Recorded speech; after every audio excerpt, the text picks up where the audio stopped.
கடவுள் அருள் டிவி நேயர்களுக்கு சக்தி ஜோதிட குழுவின் சார்பாக சக்தி ஜோதிட குழுவின் சார்பாக 2026 ஆங்கில புத்தாண்டு அடியனாகிய அஸ்ட்ரோ கேஎஸ் ஐயங்கார் ஆகிய நான் ஐயா ஹரிஹர சர்மா அவர்களும் இந்த வருஷம் எப்படி இருக்குது ஆங்கில புத்தாண்டு. பொதுவாகவே நம்ம தமிழ் மாதங்களையும் தமிழ் வருஷங்களையும் தான் கடைபிடிக்கிறது. ஆனால் உலகம் இருக்கக்கூடிய நிலைமையின் காரணமாகவும் உலகத்தின் தத்துவத்தின் காரணமாகவும் ஆங்கில ஜனவரி 1ஆம் தேதியிலிருந்து டிசம்பர் 31ஆம் தேதி வரலும் 2026ஆம் வருஷம் என்னென்ன மாற்றங்கள் வரப்போகிறது, பொதுவாக இந்தியாவுக்கு எப்படி இருக்கும், நம்முடைய நாட்டுக்கு எப்படி இருக்கும், பொதுவான பெயர்ச்சிகள் என்னென்ன, வருட கிரகங்களுடைய பெயர்ச்சி, அதாவது குரு, சனி, ராகு, கேது இவர்களுடைய பெயர்ச்சிகள் இருக்கா, இது என்ன அளவுக்கு ஒரு ராசியும் தாக்கும் பாதிக்கும் அப்படின்றதையும் என்னென்ன ஏற்றத்தை கொடுக்கும் அப்படின்றதையும் ஒன்றாக வரிசைப்படுத்தி பார்க்கலாம். முதல்ல இந்த வருஷத்தில் என்னென்ன கோச்சார மாற்றங்கள் இருக்குது, அதாவது வருட கிரகங்களுடைய மாற்றங்கள் என்னென்ன இருக்குது அப்படின்றத பற்றி நம்ம ஐயா கிட்ட கேட்போம். நாம் இப்போ பார்க்குறது ஆங்கில வருடம். இப்போ இந்த வாக்கியப்படி இந்த வருஷம் அதாகப்பட்டது 1/1/2026 31/12/2026 365 நாளில் 3 கிரகங்கள் பெயர்ச்சி அடையுது. 6/3/2026 சனி பகவானானவர் கும்பத்திலிருந்து மீனத்துக்கு மாறுறாரு. அப்போ இந்த வருஷத்தோட ஃபஸ்ட்டு பெயர்ச்சி அப்படின்னாக்க மார்ச்சில் பெயரக்கூடியவர் சனி பகவான் பெயர்றாரு. சரி, அதுக்கு அடுத்த பெயர்ச்சி என்ன இருக்குது அப்படின்னாக்க தனக்காரகனான புத்திரக்காரகனான பிரகஸ்பதியான அந்தன கிரகமான குரு பகவான் இந்த ட்ரிப்பு வாக்கிய கணிதப்படி 2 முறை பெயர்றாரு. சரி, ஃபஸ்ட்டு முறை பெயர்றது இப்போ அவர் இருக்கிறது அப்படின்றத பொறுத்தளவுக்கு வாக்கிய பஞ்சாங்கப்படி மிதுனத்தில் இருக்கார், அதில் வக்ரத்தில் இருக்கார். அடுத்தது இவர் மாறக்கூடியது கர்க்கடகத்துக்கு போகிறாரு. கர்க்கடகத்தில் அங்கே உச்சம் பெற்று இருக்கார். ஏற்கனவே குரு பகவான் அதிசாரம் வாங்கி சற்றேறக்குறைய 132 நாளைக்கு மேலே கடகத்தில் இருந்துட்டார். அதனால் இப்போ திருப்பி அவர் ரிடாகேஷன் ஆகி மிதுனத்துக்கு போயிட்டு கடகத்துக்கு மாறக்கூடிய நாள் அப்படின்றத பொறுத்தளவுக்கு 26/5/2026 ஃபஸ்ட்டு குரு பெயர்ச்சி. அதுக்கு அடுத்தது இந்த குரு பகவான் உச்சம் பெற்ற குரு பகவான் மாறக்கூடியது சிம்மத்துக்கு மாறுறாரு. எப்போ மாறுறாரு அப்படின்னாக்க 20/10/2026 சிம்மத்துக்கு மாறுறாரு. குரு சிம்மத்துக்கு வர்றது. இப்போ ராகு இருக்கிறது சனி பகவானுடைய வீட்டில் இருக்கார். அப்போ சனியோடைய காரகத்துவத்தை எடுத்து செய்கிறவர் ராகு. அதுக்கு அடுத்தது பார்த்தோம்னா கேது இருக்கிறது சூரியனுடைய வீட்டில்.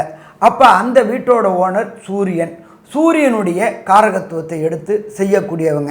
அப்படியேற்பட்ட 2 கிரகங்களும் மாறக்கூடிய காலகட்டங்கள் அப்படின்றது 13/11/2026 ராகு கேது பெயர்ச்சி.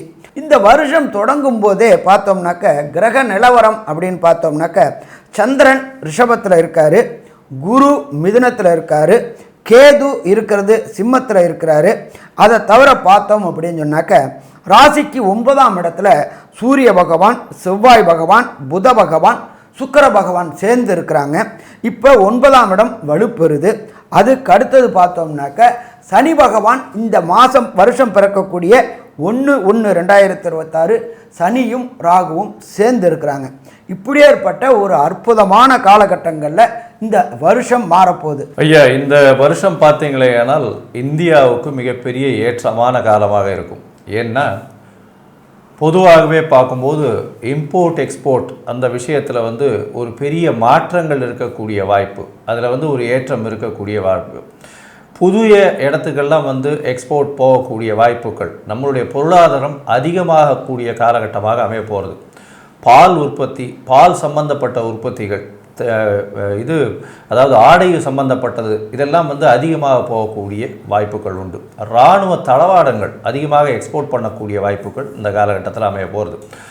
இந்த வருஷம் பார்த்தலையானால் சிறிதளவு போர் பதட்டம், அதாவது ஜூன் மாதத்துக்கு மேலே வரக்கூடிய வாய்ப்புகள் நிச்சயமாக இருக்கும். ஜூன் ஜூலையில் கொஞ்சம் போர் பதட்டங்கள் இருக்கக்கூடிய வாய்ப்பு, அதுவும் நார்த் ஈஸ்டர்ன் சைடு நம்மளுடைய சைனா பார்டர் அந்த மாதிரியான விஷயங்களும், பாகிஸ்தான் பார்டர் இந்த சைட்லேயும் நிச்சயமாக பிரச்சனைகள் அதிகமாக வரக்கூடிய காலகட்டமாக அமைய போகிறது.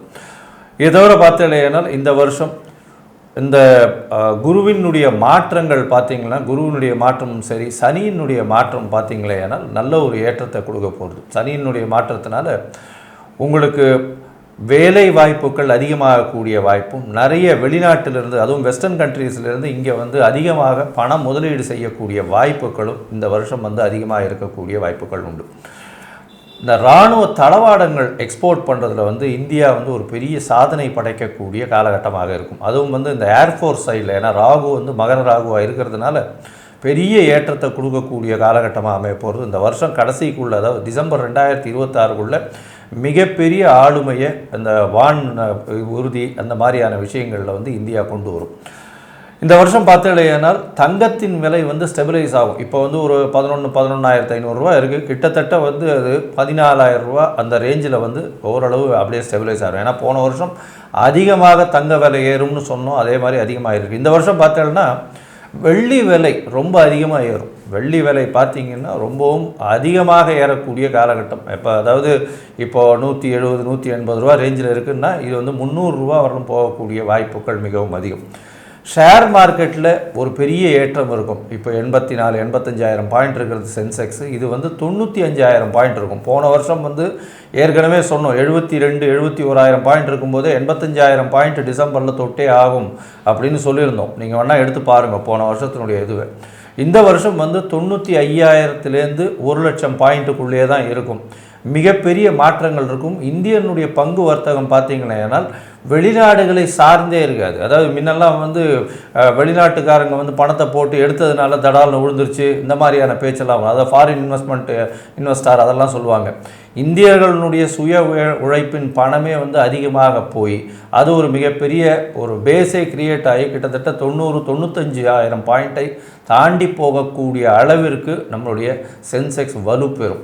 நாட்டில் வந்து பார்த்திங்கன்னா ரியல் எஸ்டேட்லாம் ரொம்ப ஏறும். ரியல் எஸ்டேட்லாம் வந்து எங்கேயாவது ஒரு சின்ன ஒரு கால்காணி நிலம் வாங்கி போட்டிருந்தீங்கன்னா, இப்போது 100 ரூபாய்க்கு வாங்கி போட்டிருந்தீங்கன்னா இன்றைக்கி கோடீஸ்வரன் ஆகிடலாம். அந்த மாதிரி டிமாண்ட் லெவல் ரொம்ப அதிகமாக இருக்கும். அதுவும் மெட்ரோ சிட்டிஸ் நியர்பையில் இருக்கக்கூடியது 100 ரூபாய் 200 ரூபாய்க்கு வாங்கி, அதாவது ஒரு 20-25 வருஷம் 30 வருஷம் முன்னாடியெல்லாம் வந்து 10 லட்ச ரூபாய்க்கு வாங்கி போட்டதெல்லாம் இன்றைக்கெல்லாம் வந்து 2 கோடி 3 கோடி போகிற அளவுக்கு மிகப்பெரிய ஏற்றத்தை காட்டும். 20 வருஷம் 30 மடங்கு விலைகள் அதிகமாகக்கூடிய வாய்ப்பு. அதே மாதிரி ஃப்ளாட்டெல்லாம் வந்து ரொம்ப அதிகமாக இருக்கும். அதாவது பொருளாதாரத்தில் மிகப்பெரிய எழுச்சி இருக்கக்கூடிய வாய்ப்புகள் உண்டு. பேங்கிங் செக்டரில் வந்து அதிகமான லோன்ஸ் வரக்கூடிய வாய்ப்புகள் உண்டு.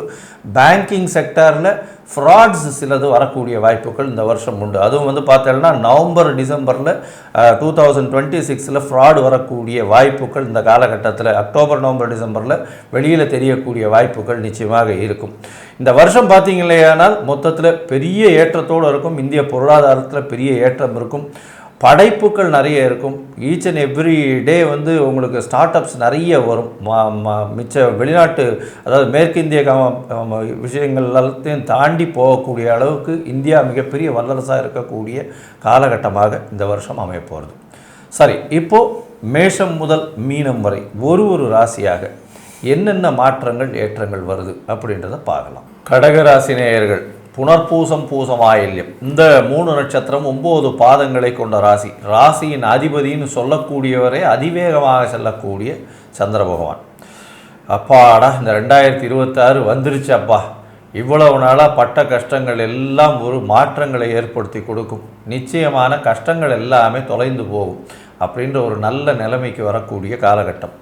என்ன சார் சொல்கிறீங்க அப்படின்னா, உங்களுடைய ராசிக்கு அஷ்டமத்திலிருந்து இருக்கக்கூடிய சனி பகவான் 9ஆம் இடத்துல விலகிறார். 8ஆம் இடத்துல இருந்து இவ்வளவு நாளாக ஒரு 2.5 வருஷமாக படுத்தின பாடு உங்களுக்கு மட்டும்தான் தெரியும். எந்த ஒரு விஷயத்தை எடுத்தாலும் அதில் தடங்கள் நிச்சயமாக. அதாவது எங்கே வெளியில் போனோமா வண்டியில் பிரச்சனை வரும். வண்டி வாகனங்களில் போய் அடிபட்டு உடல் நலத்தில் குன்றி போய் இருக்கிறவங்க, தேவையில்லாத செலவுகள், தேவையற்ற நட்புகளின் மூலியமாக இந்த 2.5 வருஷத்தில் இழந்தது ரொம்பவும் அதிகம். இப்போ பார்த்தீங்களேனால் சனி பகவான், அதே சனி பகவான் உங்களுக்கு எல்லாத்தையும் வாரி கொடுக்கக்கூடிய காலகட்டமாக உங்களுக்கு கொடுக்க போகிறார். 9ஆம் இடத்துல போய் வரார். 9ஆம் இடத்துல வரும்பொழுது திடீர் யோகங்கள் வரக்கூடிய வாய்ப்புகள் அதாவது உங்களுடைய மூதாதையர்கள் மூலியமாக உங்களுக்கு தொழிலில் அபிவிருத்தி ஏற்படக்கூடிய வாய்ப்பு. இந்த வருஷம் 3ஆம் மாதமே சனி பெயர்ச்சி ஆயிடுறது, பெரிய ஏற்றம். இவ்வளவு நாளாக பட்ட கஷ்டங்கள் துன்பங்கள் எல்லாமே கன்சிஸ்டண்ட்டாக உங்களுக்கு விலகி நல்ல ஒரு ஏற்றத்தை கொடுக்கக்கூடிய காலகட்டமாக அமைய போகிறது. எடுத்த காரியங்கள் அனைத்தும் நிறைவேறும். உங்களுடைய ராசியிலேயே குரு பகவான் வரார். ராசியில் குரு பகவான் மே மாதத்துலேருந்து இருக்கார். அவர் சனியையும் பார்க்குறார், 9ஆம் இடத்துல இருக்கக்கூடிய சனி பகவானையும் பார்க்குறார். இதன் மூலியமாக பார்த்தலையானால் உங்களுக்கு வெளிநாடு போய் படிக்கணும்னு நினச்சிட்டு இருக்கிற பசங்களுக்கு வெளிநாடு போய் படிக்கக்கூடிய பாக்கியத்தை கொடுக்க போகிறார். உங்களுடைய ராசியிலேயே குரு பகவான் இருக்கிறதுனால தீர்க்க சிந்தனை இருக்கும். உங்களுக்கு எடுத்த காரியங்கள் நிச்சயமாக நிறைவேறும். குழந்தை பிராப்தி ஏற்படக்கூடிய வாய்ப்புகள் உண்டு. இவ்வளோ நாளாக குழந்தை பிராப்தி இல்லாதவர்களுக்கு திருமணமாய் ரொம்ப நாள் ஆயிடுச்சு, குழந்தை பிராப்தி இல்லை, அவங்களுக்கு குழந்தை பிராப்தி ஏற்படக்கூடிய பாக்கியம் நிச்சயமாக உண்டு. திருமண பாக்கியம் நிச்சயமாக உண்டு. திருமணம் ஏன்னா ராசியிலேயே குரு பகவான் உட்கார்றார், கிட்டத்தட்ட ஒரு 5-6 மாதம் உட்கார்றார். அந்த காலகட்டத்தில் நிச்சயமாக உங்களுக்கு குழந்தை பிராப்தி, திருமண யோகம், எல்லா விதமான ஏற்றத்தையும் கண்டிப்பாக கொடுப்பார். இவ்வளோ நாளாக ஒரு 2.5 வருஷமாக படுத்தின சனி ஒரு பெரிய ஏற்றத்தை கொடுத்து உங்களுடைய மாற்றத்திற்கு அவர் நிச்சயமாக வழிகோல் விடக்கூடிய வாய்ப்புகள் நிச்சயமாக உண்டு. உங்களுடைய ராசிக்கு பார்த்தீங்கன்னா 2ஆம் இடத்தில் இருக்கக்கூடிய கேது பகவானும் சமசப்தமத்திற்கு ராகு பகவானும் வரா. இவ்வளோ நாளாக இந்த வருஷம் மொத்தமே பார்த்தோம்னா 11ஆம் மாதம் வரலும் ராகு உங்களுடைய ராசிக்கு 8ஆம் இடத்துலையும் கேது உங்களுடைய ராசிக்கு 2ஆம் இடத்துலையும் இருக்கக்கூடிய காலகட்டமாக அமையிறது. அவர் ஒரு மாற்றங்களை கொடுப்பார். எப்போன்னா ராகுவும் கேத்துவும் ராகு 7ஆம் இடத்துலையும் கேது உங்களுடைய ராசியிலையும் இருக்கக்கூடிய காலகட்டம். அந்த நேரத்தில் குருவும் உங்களுடைய ராசிக்கு 2ஆம் இடத்துக்கு போடுறார். இந்த காலகட்டத்தில் என்னென்ன மாற்றங்கள் ஏற்பட போகிறது, குருவினுடைய மாற்றங்கள், சிம்மத்துக்கு வேறு குரு போகிறார் இந்த வருஷ கடைசியில், அதாவது அக்டோபர் மாதத்துலேருந்து, அது என்ன மாற்றத்தை கொடுக்க போகிறது அப்படின்றத பற்றி நம்ம ஐயா கிட்ட கேட்போம். நல்லா அற்புதமாக சொன்னீங்க. டிசம்பர் 2023 வாழ்க்கையில் பிரச்சனை தொடங்கின காலகட்டங்கள், முடியக்கூடிய காலகட்டங்கள் 6/3/2026. என்ன சாமி, அஷ்டமத்தில் சனி போட்டு ஆட்டி படன்னு படைச்சிக்கிட்டு இருந்தார். அப்போ விலகக்கூடிய காலகட்டங்கள் மார்ச்சிலேருந்து உங்களுடைய இந்த கடகராசி என்பவர்களுக்கு வெற்றி கிடைக்கக்கூடிய காலகட்டங்கள். இருந்தாலும் மனக்குழப்பம் இருந்துக்கிட்டே இருக்கும். ஏன்னு கேட்டிங்கன்னா ராசிக்கு 12ல் குரு பகவான் இருக்கார். அப்போ அவர் சின்ன குழப்பங்களை உண்டு பண்ணுவார், பொருளாதாரத்தில் கொஞ்சம் சறுக்கல்களை உண்டு பண்ணுவார், தேவையற்ற பயம் கலந்த பதட்டத்தை உண்டு பண்ணுவார். சரி, அவர் ரொம்ப நாளைக்கு இருப்பாரா அப்படின்னாக்க அவர் 5ஆவது மாதத்தோட ஜென்மத்துக்கு இறங்குறாரு. ஜென்மத்துக்கு இறங்கும் பொழுது உத்தியோகத்தில் ஜோதிட சாஸ்திரத்தில் என்ன இருக்குது, ஜென்ம குரு வனத்திலே, அந்த காலகட்டங்களில் அது வனம். இப்போ இந்த காலகட்டங்களில் நீங்கள் விரும்பிய ஊருக்கு பதவி உயர்வுடன் கூடிய இடமாற்றம். சாமி, நானும் ரொம்ப வருஷமாக இங்கேயே இருக்கிறேன், எனக்கு சொந்த ஊருக்கு போகணுன்னு நான் முயற்சி பண்ணிகிட்டு இருக்கிறேன் அப்படின்னு நினைக்கக்கூடிய கடகராசிக்காரர்களுக்கு பதவி உயர்வோட கூடிய இடமாற்றம் கிடைக்குமா? அந்த இடமாற்றம் கிடைக்கும். சரி, அதுக்கு அடுத்தது என்ன ஆகுது அப்படின்னாக்க ராசிக்கு 2ஆம் இடத்துல குடும்பஸ்தானத்தில் குரு பகவான் வரார். இந்த கடகராசியை சேர்ந்தவங்களுக்கு அஷ்டமத்தில் சனி நடந்து ஆட்டி படைச்சிக்கிட்டு இருந்துச்சு, திருமணமும் தள்ளி போயிட்டே இருந்துச்சு. ஏன் என்னன்னு தெரியாதவங்களுக்கு திருமணம் கைகூடக்கூடிய வாய்ப்புகள் உண்டு. எப்போலேருந்து? 10ஆவது மாதத்துலேருந்து அதற்குண்டான வாய்ப்புகள் உண்டாகும். அப்போ வியாழன் நோக்கு வந்தாச்சா? வியாழன் நோக்கு வந்தாச்சு. அப்போ இந்த 31/12/2026க்குள்ளார கண்டிப்பாக கடகராசியை சேர்ந்தவங்களுக்கு நிச்சயதார்த்தம் ஆகிப்போயிடுமா? நிச்சயதார்த்தம் ஆகிப்போயிடும். 2026 மேக்குள்ளார திருமணம் நடைபெறுமா? திருமணம் நடைபெறும். அதே போல் கடகராசியை சேர்ந்த அன்பர்களுக்கு நீண்ட நாட்களாக வம்சம் விருத்தி என்கின்ற சந்தான பாக்கியம் கிடைக்கல, குழலினிது யாழினிது எம்மக்கள் குரல் கேளாதோர், குழந்தை இல்லாத வீடு அப்படின்றது எதுவும் இல்லாதது. அப்படியேற்பட்ட கடகராசிக்காரங்களுக்கு வம்சம் விருத்தி கிடைக்கக்கூடியது. அதே போல் நீண்ட நாட்களாக ஒரு காணியாவது இடம் வாங்கணும்னு நினைக்கக்கூடியவங்களுக்கு கூட கடகத்தில் இருக்கிற குரு, உச்சம் பெற்ற குரு 5ஆம் இடத்துல உள்ள அங்காரகனை பார்க்குறாரு. அங்காரகன் அப்படின்னு நிலத்துக்கு அதிபதி, காணி நிலமாவது வாங்கி வீடு கட்டக்கூடிய காலகட்டத்தையும் கொடுப்பார். இதை தவிர பார்த்தோம் அப்படின்னு சொன்னாக்க 7ஆம் இடத்தையும் பார்க்குறாரு. லைஃப் பார்ட்னராலையும் முன்னேற்றம் இருக்கும், பிஸ்னஸ் பார்ட்னராலையும் முன்னேற்றம் இருக்கும். நீண்ட நாட்களாக கூட்டு தொழில் செய்யணும்னு நினச்சிக்கிட்டு இருந்த கடகராசி என்பவர்களுக்கு கூட்டு தொழில் செய்யக்கூடிய வாய்ப்புகளும் உண்டாகும். ராகு கேது பயிற்சியும் நல்லா இருக்குமா? ராகு கேது பயிற்சியும் நல்லா இருக்கும். ராசிக்கே கேது வராரு, சப்தமத்தில் ராகு வராரு. ராகு சனியோடைய வேலையை செய்யணும், இவருக்கு சந்திரனுடைய வேலையை செய்யணும். அப்போ இந்த ராகு கேது பயிற்சி நல்லா இருக்குமா? ராகு கேது பயிற்சியும் நல்லா இருக்கும். இருந்தாலும் ஒரு சில பேருக்கு நடக்கக்கூடிய தசாநாதன், புத்திநாதன், அந்தரநாதன், சூட்சுமநாதனால கிடைக்கக்கூடிய பலன்கள் கிடைக்கல அப்படின்னாக்க நாம் என்ன தெய்வத்தை வணங்கணும் அப்படின்னாக்க, காஞ்சிபுரம் பக்கத்தில் உள்ள சோமநாத ஈஸ்வரர் கோயில் இருக்குது. அந்த இடத்துக்கு பேர் சோமங்கலம்னு பேர். இந்த சோமங்கல கோயிலுக்கு போயிட்டு வாரத்தில் ஏதாவது ஒரு திங்கக்கிழமையில் ஒரு திங்கள் பகவானுக்கு, சந்திர பகவானுக்கு ஒரு அபிஷேகம் பண்ணி அபிஷேக திரவியத்தை வாங்கி சாப்பிடணும். சரி சாமி, இதை தவிர வேறு ஏதாவது எளிய பரிகாரம் நான் வீட்டில் இருந்து செய்யக்கூடிய பரிகாரம் இருக்கா? கண்டிப்பாக இருக்குது. ஒவ்வொரு மாதமும் நீங்கள் இருக்கிற இடத்துக்கு பக்கத்தில் உள்ள வேத பாடசாலைக்கு போயிட்டு வேதம் கற்கக்கூடிய மாணவர்களுக்கு ஒரு மளிகை சாமான், ஒரு அரிசி, இந்த 12 மாதமே வேதத்தை நாம் ரட்சித்தோம்னாக்க வேதம் நம்மளை ரட்சிக்கும். அப்போ வேத பாடசாலைக்கு போயிட்டு மிக குறைஞ்சபட்சம் ஏதோ உங்களால் முடிஞ்ச அளவுக்கு அந்த குழந்தைகளுக்கு, வேதம் படிக்கிற குழந்தைகளுக்கு மளிகை சாமான், அரிசி வாங்கி கொடுத்துக்கிட்டு வாங்க. ஏற்றம் இருக்குமா? ஏற்றம் இருக்கும். சரி, அதுக்கு அடுத்தது வேறு ஏதாவது எளிய பரிகாரம் இருக்கா அப்படின்னாக்க, நீங்கள் இருக்கிற இடத்துக்கு பக்கத்தில் கோசாலையில் போயிட்டு அந்த மாடுகளுக்கு, கோவுக்கு மாசாந்திரம் வைக்கல், புல், அகத்திக்கீரை இதெல்லாமே இந்த வருஷம் ஃபுல்லாக வாங்கி கொடுங்க. குடும்பத்தில் ஏற்றம் இருக்குமா? ஏற்றம் இருக்கும். சரி, இதை தவிர வேறு ஏதாவது பரிகாரம் இருக்கா?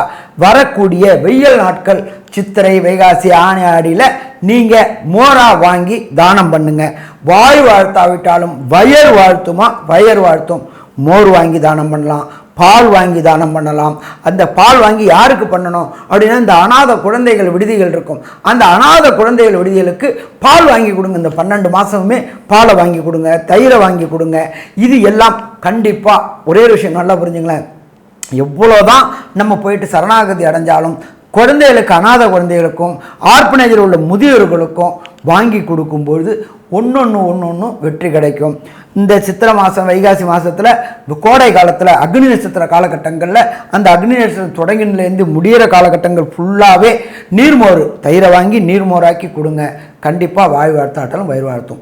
ஸோ இந்த எளிய பரிகாரங்களை பண்ணினோம்னாக்க கடகராசியை சேர்ந்த நண்பர்களுக்கு தசாநாதன், புத்திநாதன், அந்தரநாதன், சூட்சுமநாதன் ப்ராப்ளமாக இருந்தாலும் கண்டிப்பாக வாய் வாழ்த்தாட்டாலும் வயிறு வாழ்த்தும். அது உங்கள் குடும்பத்தை முன்னேற்றுமா? உங்கள் குடும்பத்தை முன்னேற்றும். சரி, இந்த கடகராசி என்பவர்களுக்கு 1/1/2026 31/12/2026 வரையிலும் மொத்தமாக கன்க்ளூஷனாக என்னென்ன நற்பலன், என்னென்ன கெடுபலன் அப்படின்றத நம்ம KS ஐயங்கார் அவங்க சொல்லுவாங்க. ஐயா, கடகராசியை பொறுத்தவரை ஏற்றமான காலம். ஏன்னா அவங்களுக்கு பெரிய விஷயம், அஷ்டமத்தில் சனி முடியறது, உடல் நலத்தில் சற்று ஏற்றம் இருக்கக்கூடிய காலகட்டமாக அமைய போகிறது. எடுத்த காரியங்கள் நிச்சயமாக நிறைவேறும். திருமண பாக்கியம் உண்டு. குழந்தை பிராப்தி இருக்கக்கூடிய காலகட்டம். வெளிநாடு சென்று படிக்கக்கூடிய வாய்ப்புகள் இந்த காலகட்டத்தில் நிச்சயமாக வருது. வெளிநாட்டில், அதுவும் வெஸ்டர்ன் கண்ட்ரி போய் படிக்கக்கூடிய வாய்ப்புகள் இந்த காலகட்டத்தில் நிச்சயமாக இருக்கும். பணவரவிற்கு பஞ்சம் இருக்காது. அதாவது குடும்பத்தில் நல்ல ஒரு குதூகலம் இருக்கக்கூடிய வாய்ப்புகள் நிச்சயமாக இருக்கும். குடும்பத்தில் பார்த்தீங்கன்னா புதிய புதிய முயற்சிகள் எல்லாமே வெற்றி பெறக்கூடிய வாய்ப்புகள் நிச்சயமாக இருக்கும். பார்ட்னர்ஷிப் தொழிலில் பெரிய ஏற்றம் இருக்கக்கூடிய வாய்ப்புகள் உண்டு. இந்த காலகட்டத்தில் இந்த அதாவது கடகராசிக்காரர்கள், அதுவும் பால் சம்பந்தம், அதை தவிர தண்ணீர் சம்பந்தம், விவசாயம், இதிலெல்லாம் அதீதமான லாபத்தை எடுக்கக்கூடிய வாய்ப்புகளும், அதாவது இந்த தானியங்கள், சிறு தானியங்கள் மூலியமாக அதீதமான லாபம் எடுக்கக்கூடிய காலகட்டமாக அமைய போகிறது. இந்த ஐடி செக்டரில் இருக்கிறவங்க, எலக்ட்ரானிக் இன்ஜினியரிங் படிக்கிறவங்களுக்கு பெரிய மாற்றங்கள் உண்டான காலகட்டமாக அமைய போகிறது. மொத்தத்தில் பார்த்தீங்களேனால் இந்த கடகராசிக்காரர்களுக்கு உடல் நிலையில் சற்று ஏற்றம் இருக்கும். 11ஆம் மாதம் வரலும் கேது பகவான் வந்த உடனே உடல் நலத்தில் சற்று பின்னடைவு இருக்கக்கூடிய வாய்ப்புகள் உண்டு. பணவரவிற்கு பஞ்சம் இருக்காது. தந்தையின் சொத்துக்கள் வரக்கூடிய வாய்ப்புகள் உண்டு. தந்தையோடு சற்று பிரச்சனைகள் இருக்கக்கூடிய வாய்ப்புகள் உண்டு. பேச்சில் நல்ல ஒரு ஏற்றம் இருக்கக்கூடிய வாய்ப்புகள் இந்த காலகட்டத்தில் அமையும். எதிர்பாலினத்தோர் மூலியமாக அதீதமான லாபங்கள் வரக்கூடிய வாய்ப்புகள், பார்ட்னர்ஷிப் பிஸ்னஸில் திடீர் பணயோகம் வரக்கூடிய வாய்ப்புகள் இந்த காலகட்டத்தில் இருக்குது. மொத்தத்தில் இந்த கடகராசிக்காரர்களுக்கு 85 விழுக்காடு பெரிய மாற்றங்களும் ஏற்றங்களும் இந்த 2026 வருஷம் வந்தாகும் அப்படின்னு இந்த சக்தி ஜோதிட குழு சொல்லுது. நன்றி, நமஸ்காரம்.